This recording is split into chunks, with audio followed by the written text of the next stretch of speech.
Hi, it's me, the storyteller.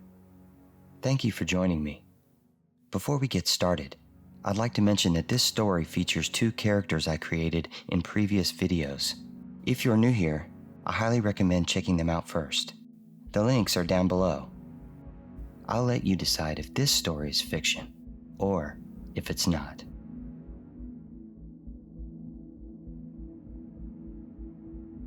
It started with a taste.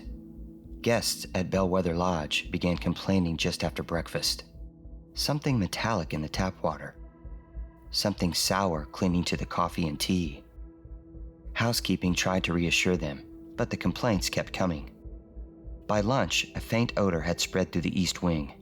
Chlorine couldn't cover it. By early afternoon, the maintenance supervisor, Harold Brinks, climbed the narrow iron stairwell to the roof, grumbling about faulty filters and the impossibility of satisfying rich guests in spring thaw. The wind up top was knife cold, slicing off the lake.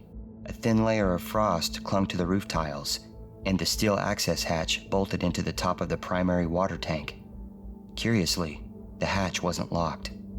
Inside, the water should have been clean and still, but what greeted Harold was a shadow coiled beneath the surface. Something pale and limp, floating just beneath the ripples. For a moment, he thought it was a large towel, until the shape shifted in the current, and he saw a face, eyes open, lips parted. She looked peaceful. Her name was Olivia Boyd, 26, booked 3 nights, checked in on Thursday. A travel influencer, according to the concierge. Last seen late Friday evening, slipping into one of Dr. Weaver's guided sessions. She never returned to her room. The coroner arrived first, followed by a state police liaison who stayed all of 20 minutes before suggesting local jurisdiction. That left it to Sheriff Elijah Rourke, who drove the mountain road in silence and kept his lights off when he pulled into the lot. He climbed to the roof himself, saw the body, took in the height, the impossible hatch, the absence of any ladder or lift. The part that stayed with him wasn't the corpse. It was her feet. Clean. Not a trace of dirt or rust. As if she'd floated up there. No signs of a break-in. No suicide note. And no logical way to explain how she got inside that tank without help. Rourke didn't sleep that night. He reviewed security footage that showed Olivia walking barefoot through the hall at 3:13 a.m., passing through maintenance doors that should have been locked. Never once looking behind her. No hesitation. The last camera captured her at the base of the roof stairwell. Then, nothing. By Sunday, the guests had been relocated. Olivia's next of kin were notified. Her traveling companion, a cousin named Madeline Klein, remained at the lodge, hollow-eyed and inconsolable. She didn't believe it was suicide. She wanted answers, and she had connections. When Rourke received a call from someone in the insurance arm of the lodge's parent company, quietly suggesting an outside consultant, he didn't argue. He knew he was in over his head. The sun bled low across the Texas horizon, setting the motel windows aflame in orange and brass. Lena Voss stood near the sink in her room, brushing desert grit off the collar of her jacket. The case here had gone quiet. An embezzler hiding behind a shell company, now 2 towns away in county lockup. Clean work, simple, unremarkable. She never trusted simple. Her phone buzzed once, then again, unknown number. She let it ring halfway before answering. On the other end, a woman's voice, tight, formal at first, then cracking. Madeline Klein. She identified herself quickly, said she was the liaison for the family. She stumbled over her own words as she explained the situation at the lodge in upstate New York. Her cousin, Olivia Boyd, had died. The official line was unclear. Tragic accident, under investigation. No further comment. But Madeline had been there.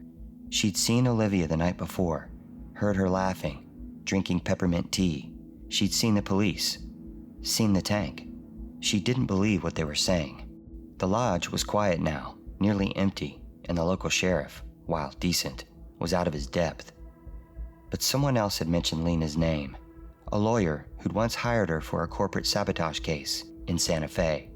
He told Madeline that Lena worked quietly, asked the right questions, and didn't mind dealing with strange things. Lena didn't speak for a moment. She just listened, not to the words so much as the cadence underneath, the pressure behind them. It wasn't just grief. It was disbelief, the kind that came when something no longer fit within the bounds of what was real. She told Madeline she'd need a day to tie up loose ends, and she'd need the full report, any footage, any personal logs Madeline could get her hands on. Madeline agreed, her voice steadied. She sounded relieved and tired. Lena hung up and stared at her reflection in the mirror for a long moment. Another death, maybe a sleepwalker. She opened her laptop and searched the name, Bellwether Lodge, located in the Adirondacks. The first image was a twilight shot of the building's facade, Victorian timber, blackened windows, and a lake stretching cold and glassy behind it. She didn't like the way it looked. Too still. Then, she booked a plane ticket to Albany, New York, and reserved a rental car. Sidney Foster leaned against the corner of Detective Holloway's desk, arms crossed, half listening as he updated her on a missing persons case out of Saratoga. Rain clung to the windows outside the precinct, blurring the city in long vertical strokes. The smell of cheap coffee and wet carpet hung in the air, familiar and unchanging. She scribbled a few notes, already feeling the thread unravel. The case was going cold, and Holloway knew it. He'd brought her in more out of obligation than hope. They had history, uneasy but intact. He respected her work, even when it made his job harder. A landline rang. Not the main phone, a sideline, older, dustier, for people who knew the number. Holloway answered. His posture shifted immediately. Sidney straightened. She couldn't hear every word, but she caught the tone. Concern. Surprise. Something about a lodge in upstate New York. The Adirondacks. A girl found in a water tank. Sheriff Rourke. That name meant nothing to her, but the way Holloway nodded told her it meant something to him. Rourke was calling in a favor, but the timing was wrong. Holloway's plate was full, and Rourke could hear it in his voice. Still, the sheriff pressed on, said the case was odd. A young woman found in a sealed, rooftop water tank. No sign of how she got there. Then he mentioned something else, a private investigator brought in by the victim's family, a woman named Lena Voss. Rourke didn't know much about her, only that the family had money and they were tired of waiting for answers. He didn't trust it, but it was what he had. Holloway listened in silence for a few seconds, then told Rourke he couldn't spare the time, said he'd have to lean into the help he had, even if it came from outside the department. Lena had a reputation, sure, but she got results. If Rourke was in over his head, she might be the one to pull him through it. Rourke wasn't thrilled, but he didn't argue. He thanked Holloway and hung up. Holloway stared at the phone for a second before setting it back in the cradle. Sidney asked what that was about. He hesitated, said it was an old friend, sheriff in a small town up north. Weird case. Girl found dead in a hotel water tank. The family sent in their own investigator, some PI named Lena Voss. Lena had crossed her radar before. Ex-detective turned lone operator. Worked odd cases. The kind of woman who didn't answer to anyone. Sidney had always wanted to see what made her tick. Holloway tried to pivot, but it was too late. Sidney's focus had already shifted. She asked what lodge, how remote, who the girl was. Her questions came too fast to block. Holloway told her to leave it alone. She didn't. He sighed and rubbed a hand across his face, muttering something about how damn stubborn she was. But Sidney was already pulling up flights to Albany. Lena stood near baggage carousel 3, watching a dented black suitcase circle past for the third time. Albany's airport was small enough to feel like an afterthought, but big enough to get lost if you weren't paying attention. Her flight from Dallas had been quiet. The weather grim. The terminal smelled faintly of salted pretzels and old HVAC filters. She didn't travel light, but she traveled smart. Her bag was a beaten canvas roller, patched near the seams and held together by reinforced straps. She watched it emerge, snagged the handle, and turned, just as someone brushed past her with a brisk step and a shoulder full of attitude. Sydney barely glanced back. She moved with purpose, phone in one hand, carry-on slung from the other. She hated small airports, hated waiting even more. She was halfway to the exit before the car rental desk buzzed her phone with an alert. Her reserved vehicle had been double booked due to a system error. So had Lena's. They reached the desk within seconds of each other. The clerk, a college-aged kid with tired eyes and too much cologne, offered a sheepish apology and one last available vehicle, a forest green SUV, unwashed but functional. Their names were called out back to back: Sydney Foster, Lena Voss. The sound of them hung in the air just long enough for recognition to stir, at least on one side. Sydney glanced at Lena with a spark of curiosity, then leaned slightly toward the desk, confirming the reservation. The clerk waited awkwardly. Lena snatched the keys from the counter. The two women stepped away from the counter together. Sydney broke the ice. She told Lena she knew where she was going and why. Lena asked, flat and unimpressed, why Sydney was going to the Bellwether. She didn't like surprises, especially not ones in press credentials. Sydney explained, careful but firm. She was looking into the strange death. Knew someone who'd taken a call about it. Said she wasn't there to interfere, only to understand what happened. Her tone was persuasive without being pushy. She didn't ask for permission, just opportunity. Lena didn't like it. She said no at first, said it plainly, with the dispassionate calm she wore like armor. But Sydney didn't flinch. She made her case again, this time more personally. Said they were going to the same place, and like it or not, they were going to cross paths anyway. Lena gave Sydney another once-over, like a parent catching a kid stealing from the cookie jar. Then she motioned with a slight nod. That was all Sydney needed. The road narrowed as they climbed, gravel snapping beneath the tires, trees pressing close. The Bellwether sign appeared at the top of the slope, weathered and half swallowed by moss. Past an iron gate, the lodge came into view. Tall, timber-framed, with dark windows and a half-frozen lake just beyond. It was upscale, but worn, quiet in the way old places get when something goes wrong. Lena parked near the looped front drive. No valet, no bellhop, just stillness. Inside, the lobby smelt of pine cleaner and wood smoke. A fire burned low in the hearth. Velvet chairs sat empty around a coffee table that hadn't been touched in hours. The front desk was manned, but barely. Sheriff Rourke stood near the fire, coat undone, hat in hand. He looked tired and overextended. He spotted Lena first, then Sydney, and his expression tightened.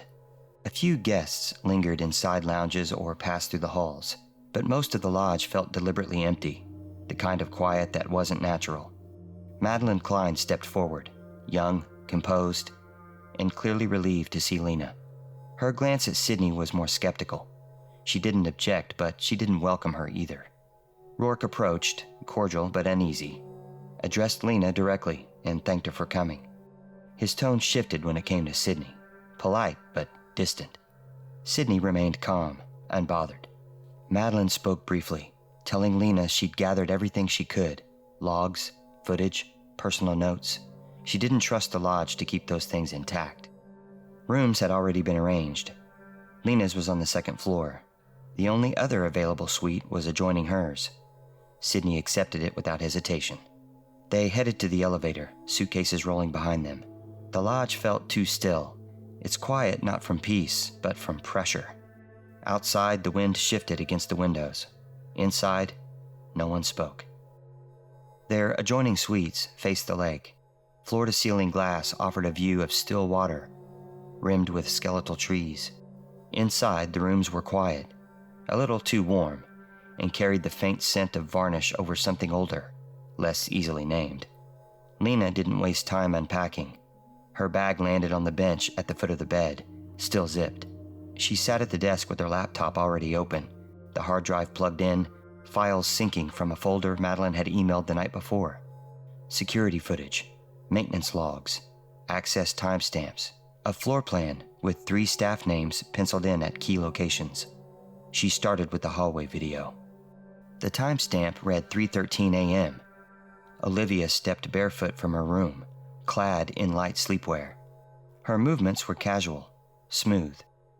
She walked without hesitation, passing out of one frame and into the next. When she reached the door to the restricted maintenance stairwell, she opened it without pause. No keycard, no security hang-up. That alone was a problem. Lena leaned forward.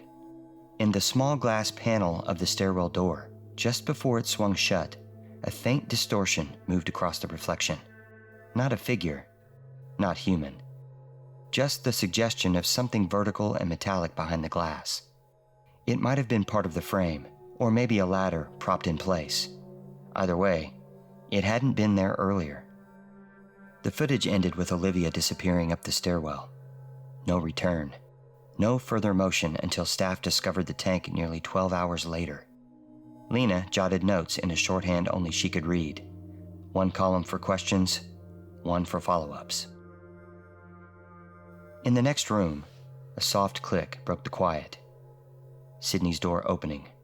Her footsteps moved lightly down the hall, deliberate. She didn't knock at Lena's door or announce herself.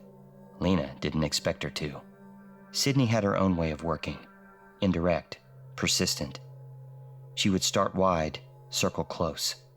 Likely heading to the front desk first, maybe a casual conversation with Rourke or a pass at Madeline. Lena returned to the footage, rewatched the walk, slowed the motion, paused the frame on Olivia's face, serene, distant, as if she were following instructions spoken in a dream. Whatever this was, it hadn't started on the roof. It had started somewhere earlier, and Lena intended to find it. Sydney moved through the hall like someone trying not to be watched, but expecting to be anyway. She kept her pace casual, her eyes busy, and made a slow arc from the guest wing toward the heart of the lodge.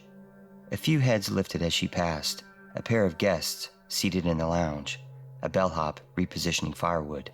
The front desk clerk, the same young man who'd hesitated when assigning rooms, looked up as she approached. He straightened a little, half expecting a complaint or demand. Sydney offered a light remark, something disarming, and leaned against the counter with the kind of posture that invited casual honesty. She didn't ask about Olivia, not directly. Instead, she asked about the water. Had it been fixed? Was it really just filtration? The clerk hesitated, then nodded too quickly. Said it had been resolved the previous week. Temporary tank issue. Minor plumbing. His voice had the rhythmic of something memorized, scripted. He used the phrase, routine maintenance. Sydney nodded, thanked him, and turned, but paused as her eyes swept the small arrangement of brochures fanned out on the corner. Printed cardstock in warm tones, the kind of materials designed to soothe nerves and promise restoration. There were the usual offers, guided hikes, couples massages, a seasonal wine tasting. But one stood out, cognitive renewal, a private therapeutic experience. No provider name listed, just a photo of a woman reclining in a sunlit room, eyes closed, the word clarity faint in the background. She flipped the brochure over. No hours, no phone number, only the lodge's own extension and a quiet suggestion to inquire at the front desk. She set it back down. Sheriff Rourke was waiting near the corner when she turned around. He didn't raise his voice. His posture said enough. He told her he hadn't expected her so soon, said Holloway had mentioned she might come nosing around. That part hadn't thrilled him. The lodge didn't need more noise. Neither did the family. Sydney didn't flinch. Rourke said Holloway vouched for her, said she didn't just chase headlines, that she cared about the facts, that if she was going to follow the story, she'd at least follow it with the truth in mind. That was the only reason he hadn't told her to turn around and leave the second she showed up. He made it clear he didn't want her in the way, didn't want speculation. But if she could keep herself out of the mud, she might learn something useful. Sydney told him she hadn't come for scandal, just clarity. Rourke gave her the same measured look and walked off down the corridor, without another word. She lingered a moment, then turned toward the lounge, A man scrolled through his tablet while a woman stirred tea without drinking. Their silence was practiced, like people who knew how to pretend things were normal. But Sydney could already tell this place wasn't just strange. It was curated, edited. Something was being managed here, quietly, behind a screen of luxury and silence, and the truth wouldn't stay quiet forever.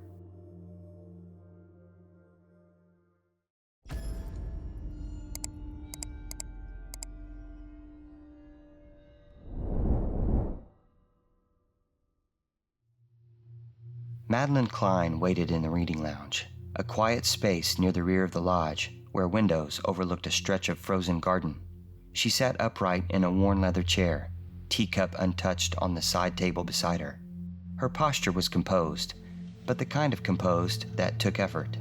Lena entered without ceremony. No introduction, just a nod before taking the seat opposite her. Madeline began to speak almost immediately. She recounted the night Olivia disappeared, how they'd eaten late, how Olivia had seemed tired but calm. They'd talked about her next sponsorship deal, joked about needing a digital detox. Olivia had said she might try one of the wellness sessions the lodge offered, something called cognitive renewal. Madeline didn't go into details. She said she hadn't seen her after midnight, that Olivia wasn't in her room the next morning. She told the front desk, then the sheriff. Then everything changed. Lena listened without interrupting, but her pen moved steadily. When she asked about Olivia's mental state, any unusual behavior, medications, recent stress, Madeline grew sharper. No, she said, nothing like that. Olivia was grounded, lucid, busy, yes, but not scattered. She wasn't the kind of person to wander off barefoot into the cold, and certainly not the kind to climb into a sealed water tank. Lena didn't argue. She asked about access. Madeline had no idea how Olivia could have reached the roof. She'd never seen a ladder, never heard any staff mention one, but she added that Olivia had been curious, liked to explore places, especially for content. Still, that didn't explain the door, or the hour, or the look on her face when they pulled her out of the water. Madeline's voice caught there, and she covered her mouth with a trembling hand.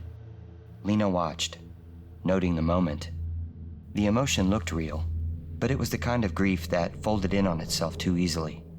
Tidy, almost performative. It passed too quickly. Lena asked about the footage, whether Madeline had seen it before Rourke did. Madeline hesitated, then admitted she had. A member of the hotel staff had shown it to her before the sheriff arrived.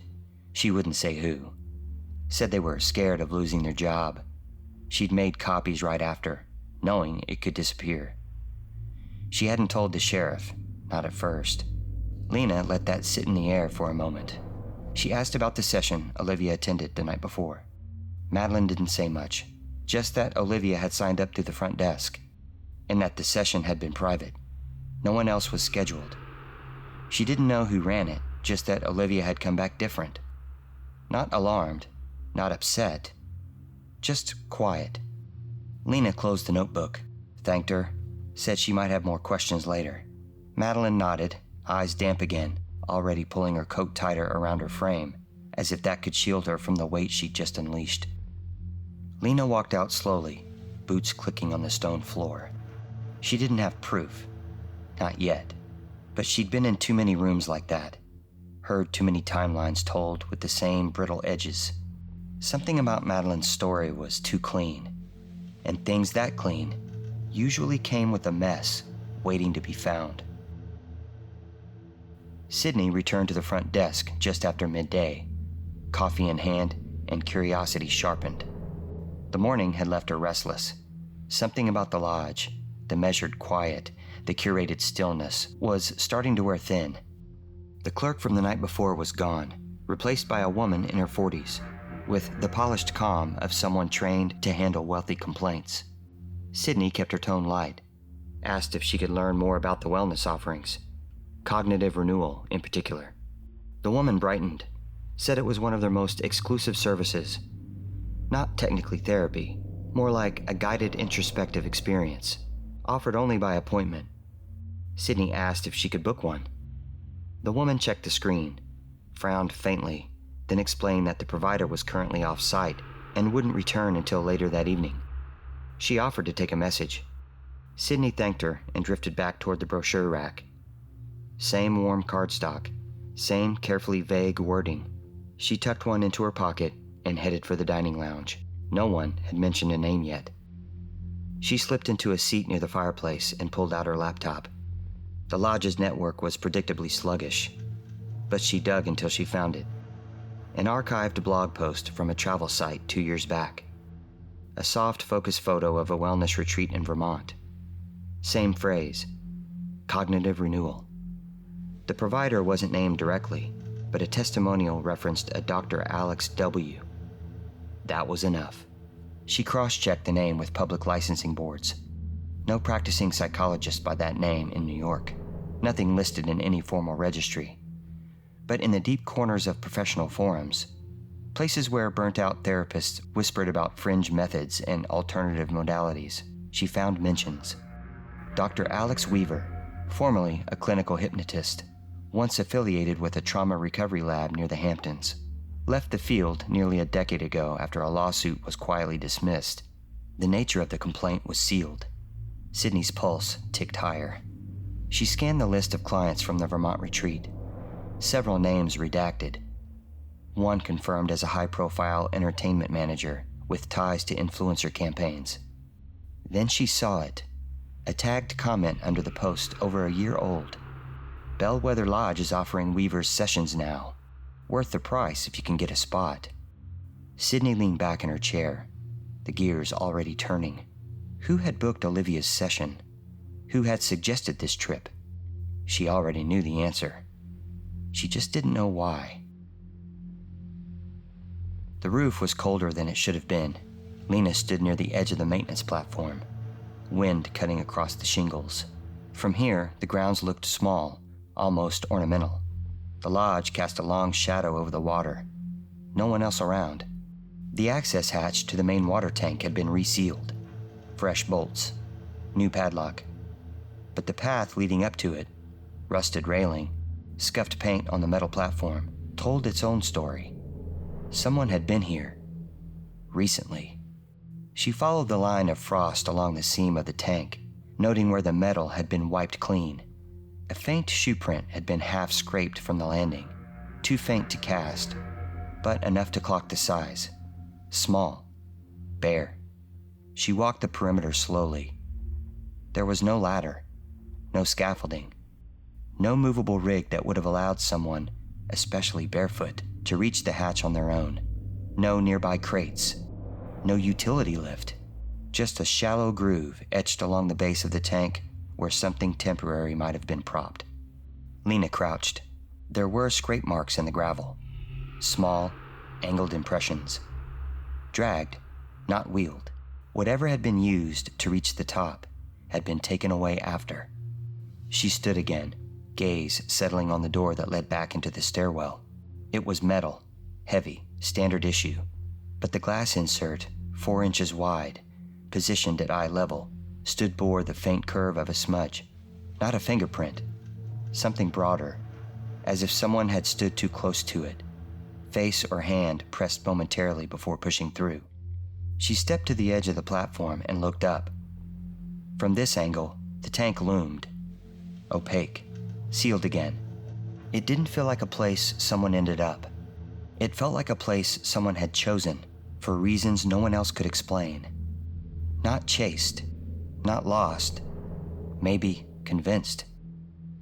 She turned back toward the stairwell and made a final note of the hinge alignment on the door. It opened inward. The footage had shown Olivia walking through it like she had a key, but she hadn't. Something had been ready for her. Open. Waiting. It wasn't impulse. It wasn't a dream. It was a decision that didn't look like hers, but somehow had been. Sydney waited until the front desk clerk was distracted with a call before slipping behind the concierge counter. She didn't linger. She just scanned the clipboard on the desk.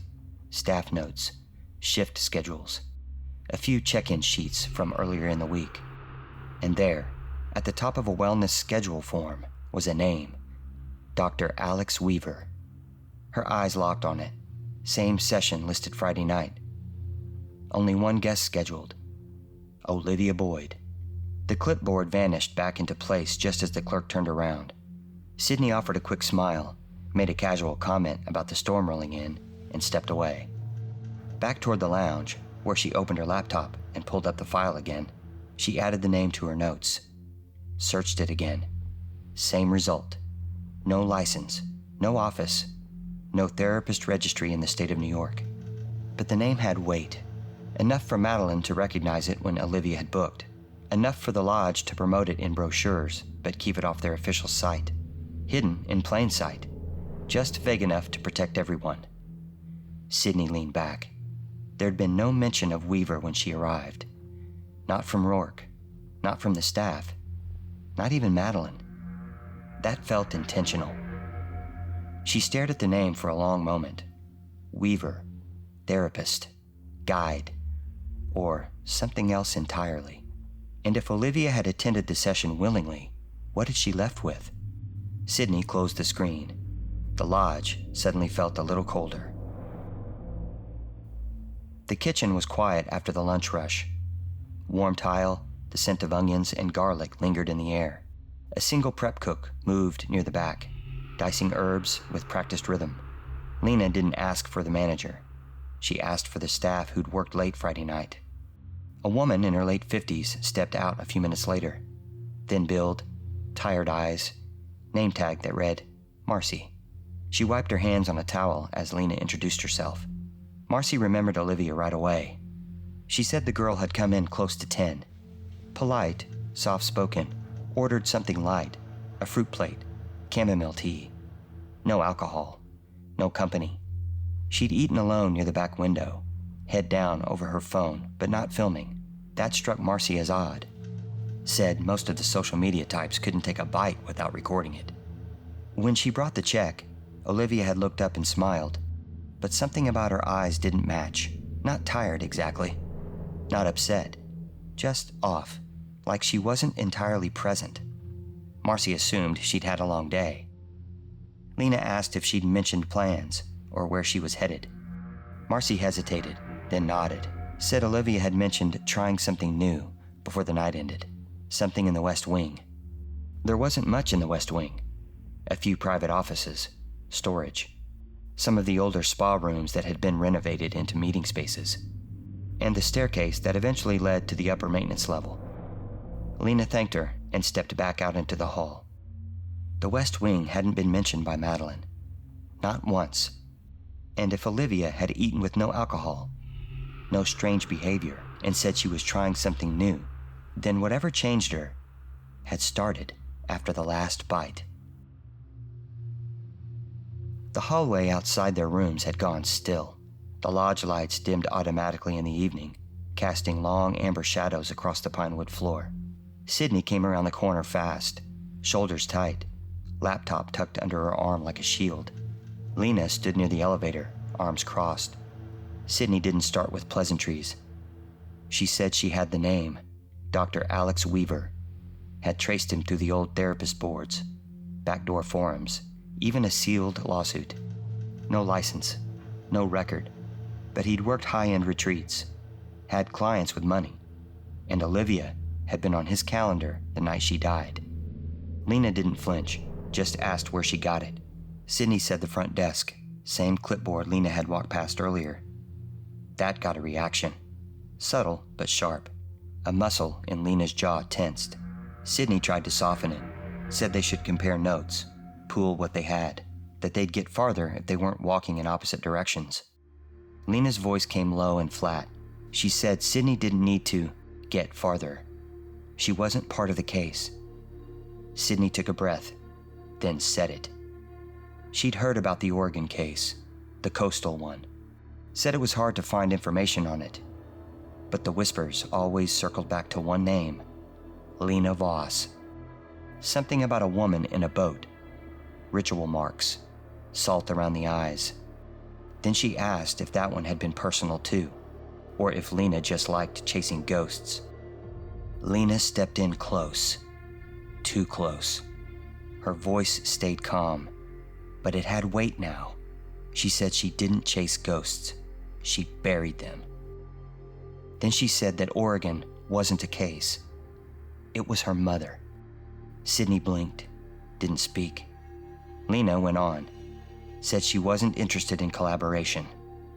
Not because she didn't need help, but because trust cost more than most people were willing to pay. And that Oregon, that one nearly broke her. Not the case, the regret. But she was still standing. Sydney tried to hold eye contact, but it slipped. Lena stepped back without waiting for a reply and turned toward her room. Just before she disappeared behind the door, she said one more thing. You think you're close to this? You have no idea what close feels like. Then the door clicked shut. Sydney stood in the hallway a long time, the echo of it still in her chest.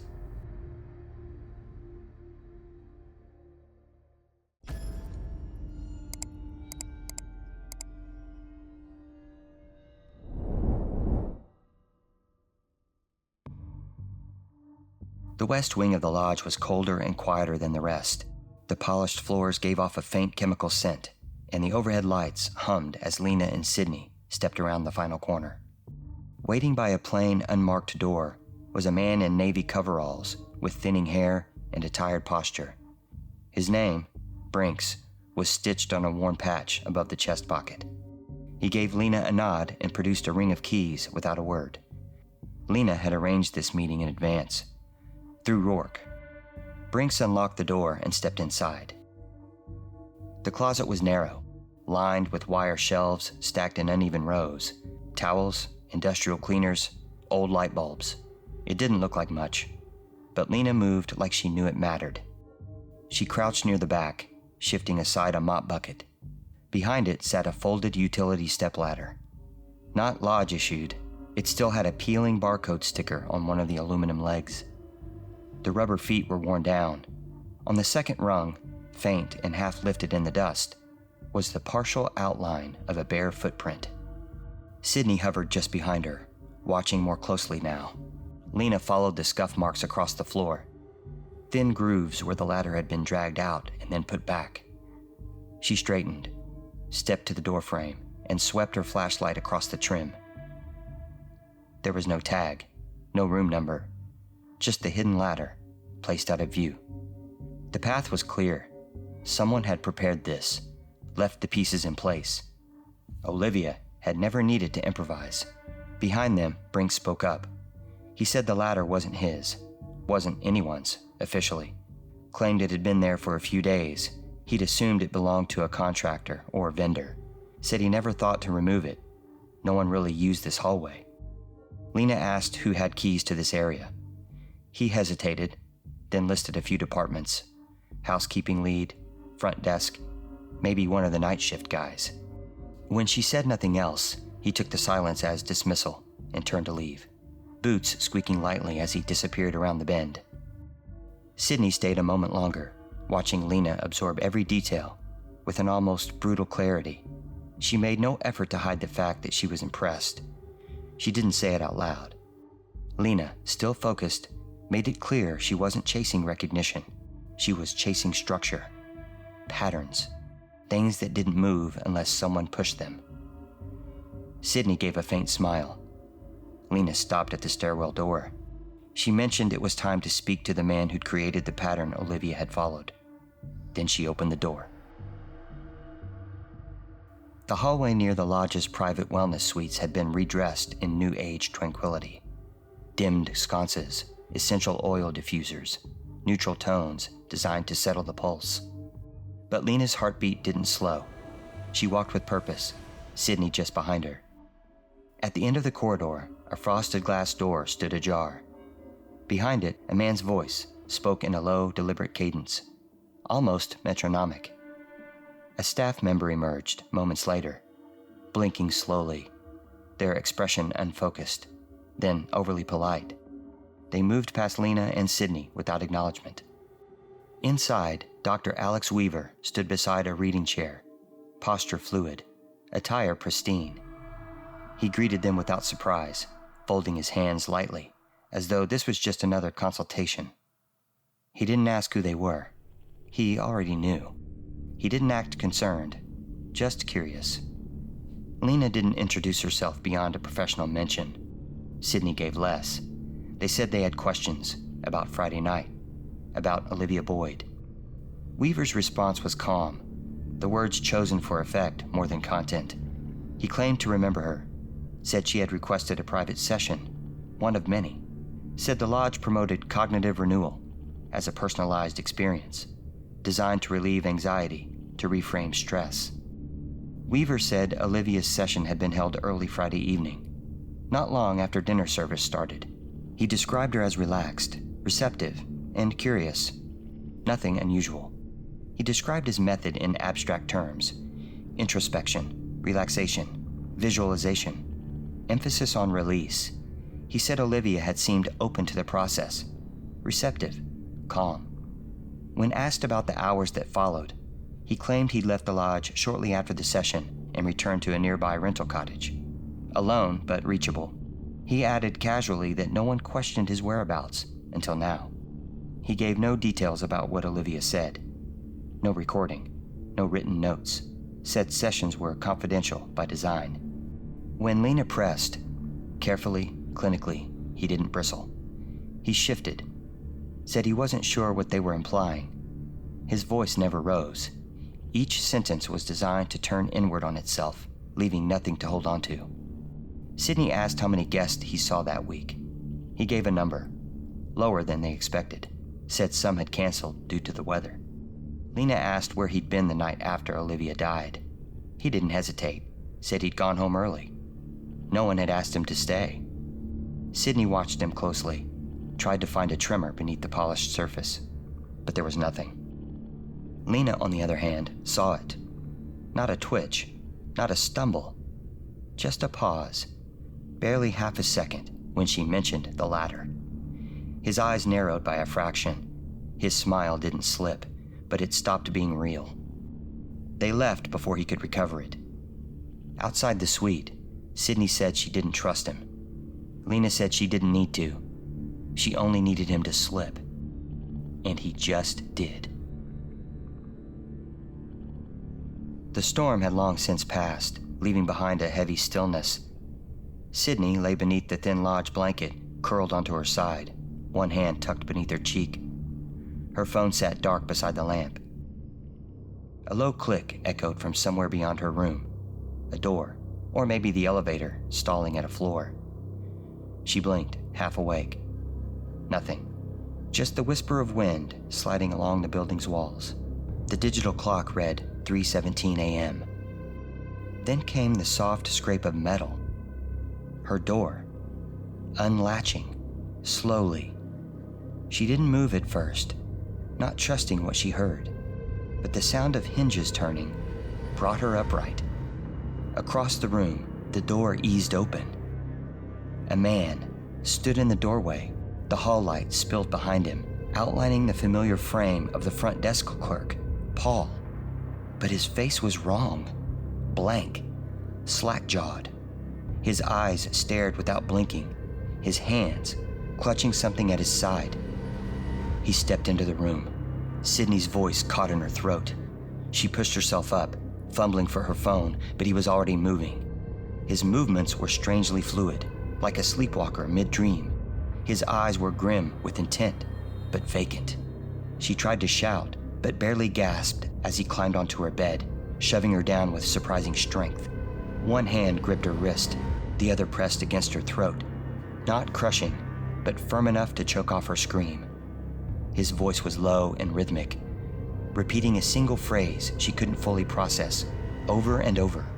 Her legs kicked. She clawed at him. He didn't flinch. Then came the sound of wood cracking. The adjoining door between their rooms burst open. Lena hit him full force, tackling him sideways off the bed. The two hit the floor with a thud, the struggle frantic and low to the ground. Sydney coughed, lungs gasping for fresh air. The clerk flailed blindly, swinging elbows, groaning something unintelligible through clenched teeth. Lena straddled his back, yanked one arm across his body, slipping her forearm beneath his chin. She locked her legs around his torso and cinched the choke. No hesitation. Her expression was stone, focused, furious. He thrashed. His heel knocked the lamp over. Sydney pulled herself upright, coughing and stunned, watching as Lena tightened her grip until he stopped. Not unconscious, just stilled. His eyes fluttered, his breathing changed. Panicked, he looked around the room like waking from a nightmare. And then he started crying. Minutes later, Sheriff Rourke stood outside the room, jaw set, eyes shadowed beneath the brim of his hat. The clerk sat slumped in the hallway, wrapped in a blanket, staring at the floor, muttering that he'd only meant to deliver a message, couldn't remember from who, couldn't explain why he was holding a master key. Medics had checked him. No drugs, no alcohol. Sydney, still trembling, repeated the phrase the clerk had spoken during the attack. "Return to the water. It's waiting for you." Lena said nothing, just processed, connected pieces in her mind others weren't trained to do. The lodge had fallen quiet again, but the quiet felt unnatural now. Sydney sat on the edge of her bed, blanket around her shoulders, hands wrapped around a cup she wasn't drinking from. Her eyes were fixed on the wall across from her, unfocused. Lena stood nearby, arms crossed, one foot tapping gently against the worn carpet. She hadn't spoken in a while. She was waiting for the adrenaline to wear off. Sydney finally broke the silence, said she barely remembered the man entering. One moment she was in bed, the next he was there. She didn't scream, her body locked up. He hadn't said a word, just looked at her with empty eyes. Then he moved, like he'd been told exactly what to do. Lena nodded slowly, said when she brought him down, it was like watching someone switch off, mid-sentence. 1 second struggling, the next, blank, confused, and crying. Sheriff Rourke knocked once before stepping inside, said Paul, the desk clerk, was lucid again and willing to talk. Lena asked to speak with him alone. Lena found Paul in the small staff break room. He sat hunched forward in a chair, elbows on his knees, face pale. His hands trembled, not from the cold, but from shame. He kept asking if Sydney was okay. When Lena assured him she was, he let out a breath and closed his eyes. He didn't remember entering the room, he said. Just flashes, a hallway, then pain in his arm, the sound of someone gasping for breath, maybe himself. Lena asked about earlier in the day. Had anyone spoken to him? Anything unusual? Paul paused, thinking, then mentioned a phone call with Dr. Weaver. Weaver had asked an odd question about the master key system, whether it had been fixed. Paul thought it was just routine. Then Weaver asked if the staff lounge door still stuck sometimes. Said something like, "Funny how old buildings hold their breath, isn't it?" Paul remembered laughing at the line. It stuck with him. He'd heard Weaver use it before. Lena pressed gently. Anything else? Paul hesitated, then nodded. Weaver had said something odd before hanging up. Just a phrase. Sometimes your body remembers what your mind can't. He didn't think anything of it at the time. But now it echoed in his head like a bell. Lena left the break room with a different look in her eyes. Sydney met her in the hallway. They didn't speak at first. Then Lena said that maybe it wasn't about making someone do something against their will. Maybe it was about knowing which could be bent. About finding the right crack and tapping just hard enough to split it open. Sydney asked if she thought Weaver could really do that. Lena didn't answer, but her silence was enough.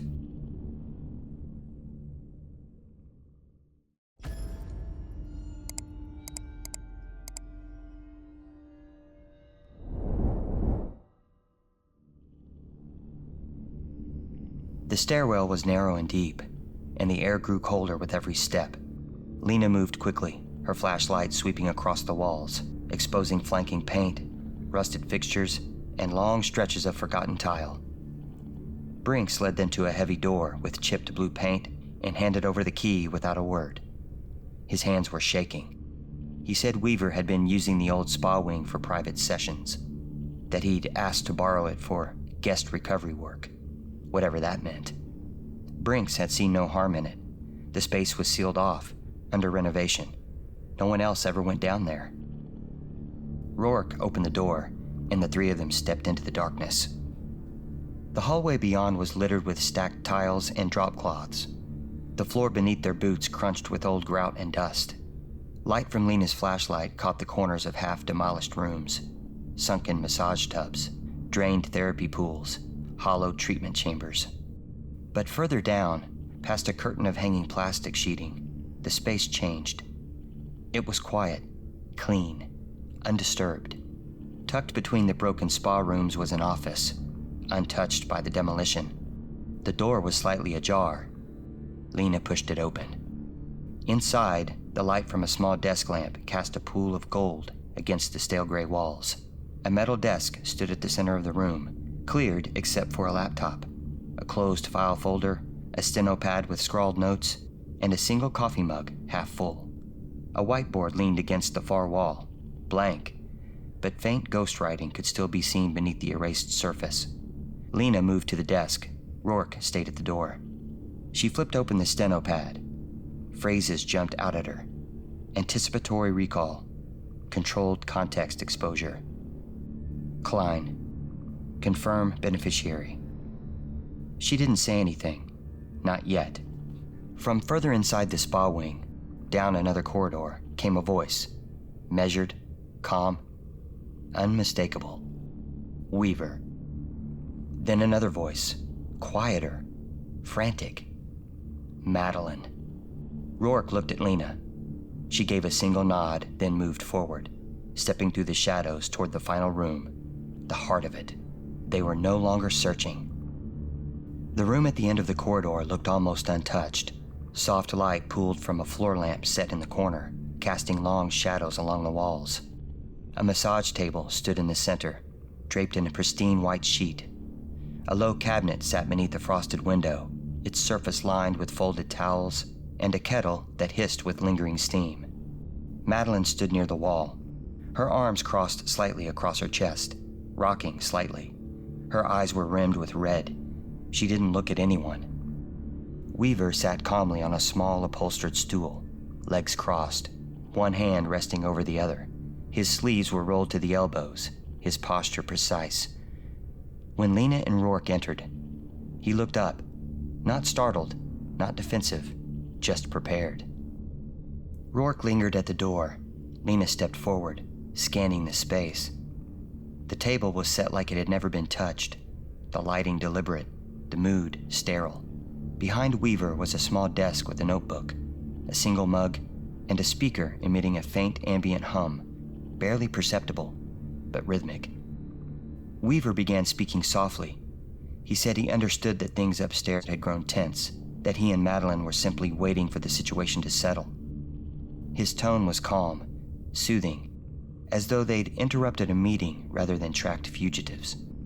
Lena didn't respond. Her eyes moved to Madeline, who stood stiffly near the cabinet. Then Lena asked why Madeline was even here. Her voice was steady, but the question cracked the quiet like a dropped stone. She wanted to know why Madeline, who had arranged the trip, who claimed to grieve for Olivia, was now holed up with the man at the center of it all. Madeline flinched. Her hands gripped the countertop behind her, like it was the only thing keeping her upright. Rourke echoed the question. He asked her directly, why bring Olivia to the Bellwether?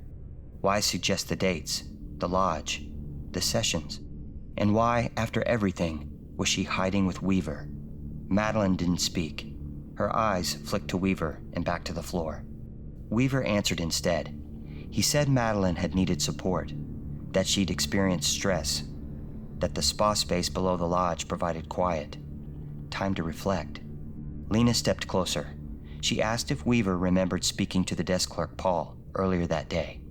He nodded, said he had, claimed it was a brief exchange, something about a missing guest folio. Lena asked if anything else was said. Weaver smiled gently. He spoke as if offering reassurance, said that sometimes the mind carried tension the body couldn't express, that he merely gave Paul a phrase to help him breathe more freely. Lena's voice stayed low. She told him that Paul nearly killed Sydney. Weaver blinked, his expression unchanged. Then, slowly, his tone shifted. He began to ask a question, whether Lena believed people were truly in control of themselves, always, even in grief, even when they acted before understanding why. His phrasing took on a rhythm, carefully spaced, repetitive, like footsteps inside the mind. Lena's eyes narrowed, her jaw tensed. For half a second, something in her thoughts pulled, like a tide, catching her balance. This was familiar. This wasn't the first time dealing with this sort of thing. She took a step forward and knocked the speaker off the desk. It struck the floor and cracked open. The hum stopped. The silence that followed was absolute. Madeline recoiled, her body curling inward like she'd been hit, her face crumpled. Weaver didn't move. His hands rested in his lap. He looked up at Lena. Not angry, amused, like he'd seen her come into focus at last. Impressed. Rourke stepped in then. He told them both it was over, that they were coming with him. Weaver rose without resistance. He straightened his sleeves and said nothing as he passed Lena. She didn't look at him, not until he turned slightly, just enough to meet her eyes, and smiled.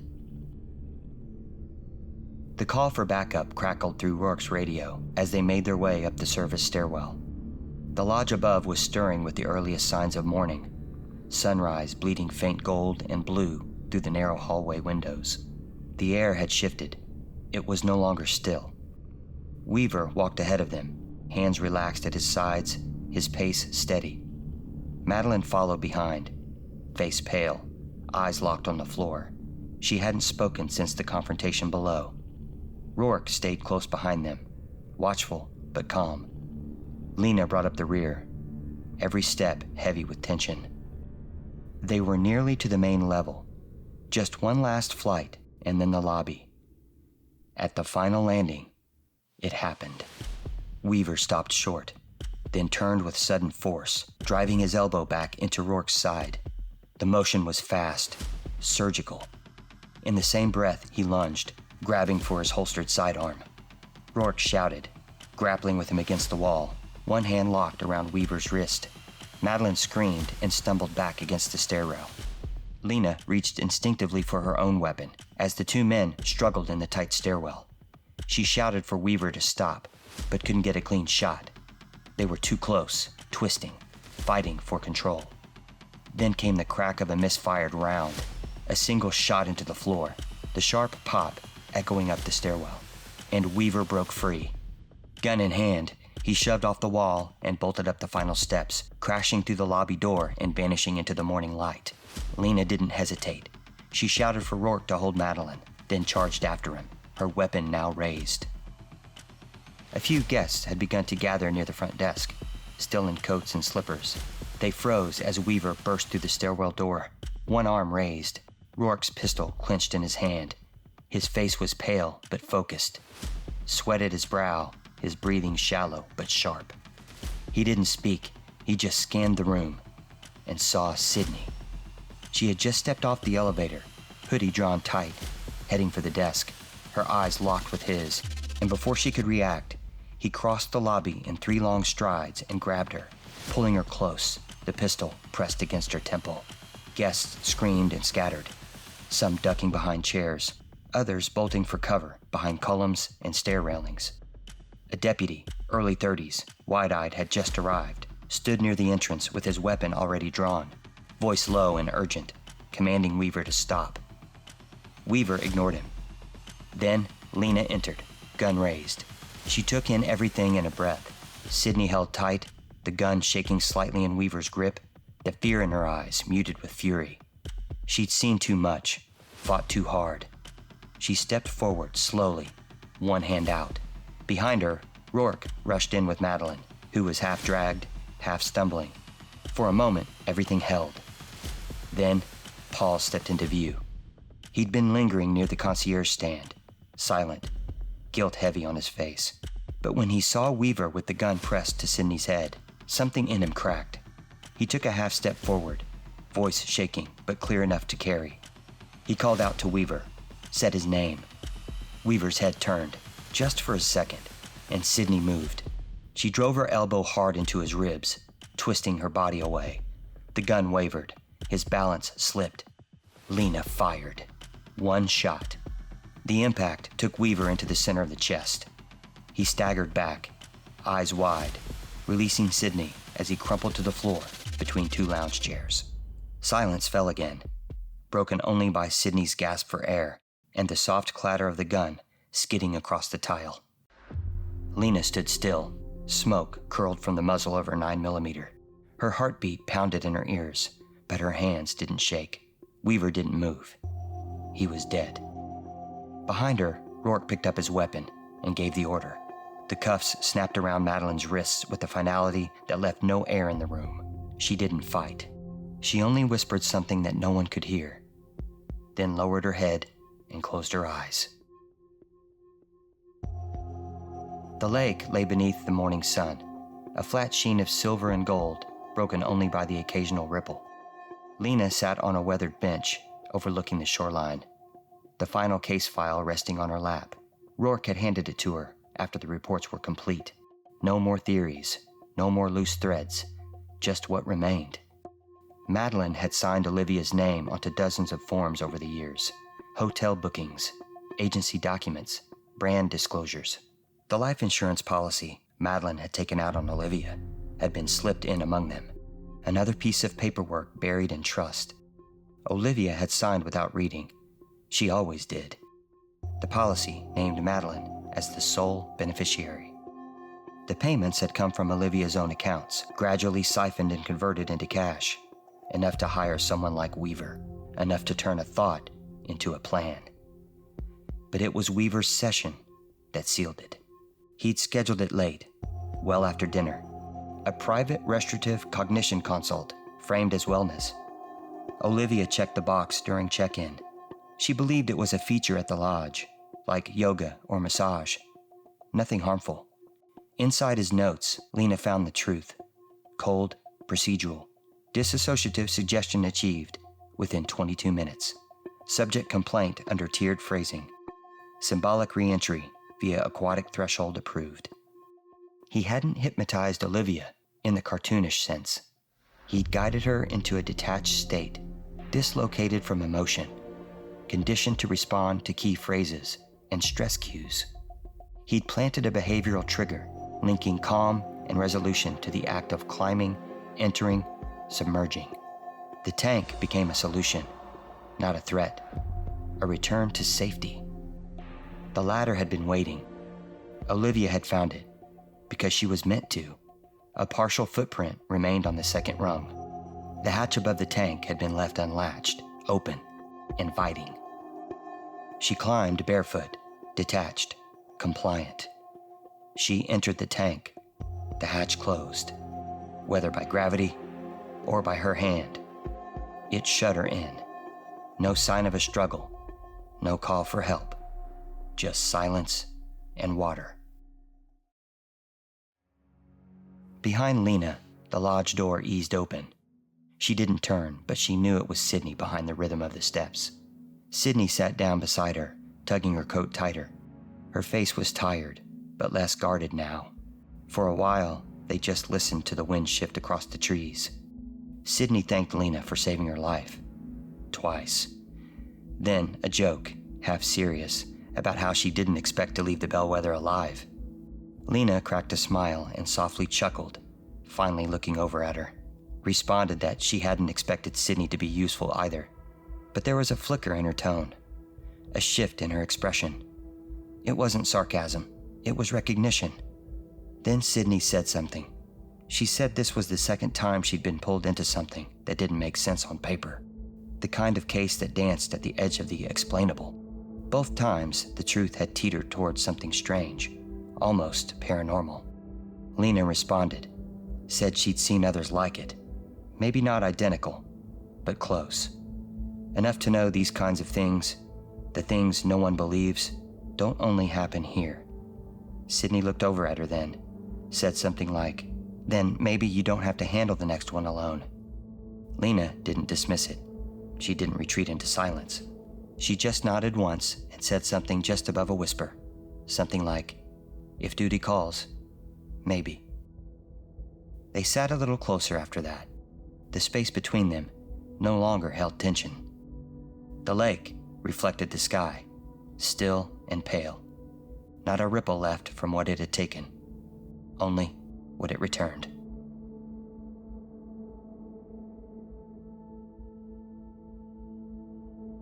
If you enjoyed this story, please consider subscribing to the channel. Give it a like, a comment, and maybe a share. But if you didn't like the story, maybe share it with someone you don't like. In any case, I'm glad you stuck around to the end.